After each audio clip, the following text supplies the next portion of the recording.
యాజి అనే ఆయన ద్రుపద మహారాజుకి పుత్రకామేష్టి యజ్ఞం చేయటానికి అంగీకరించాడు అని మనం చెప్పుకున్నాం కదా.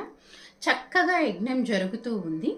ఆ యజ్ఞంలో ద్రుపద మహారాజు పక్కన ఆయన ధర్మపత్ని పట్టమనిషి అయిన కోకిలాదేవి కూర్చుంది. వారిరువురు కూడా చక్కగా యజ్ఞం చేశారు.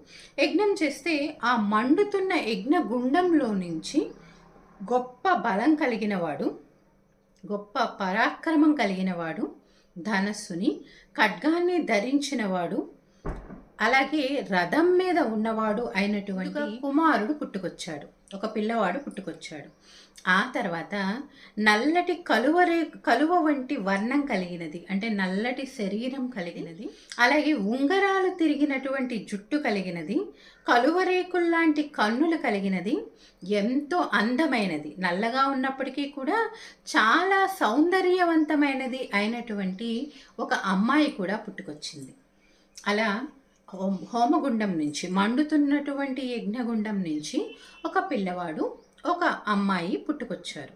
వారిరువురికి పేర్లు ఆకాశవాణి, అశరీరవాణి చెప్పింది.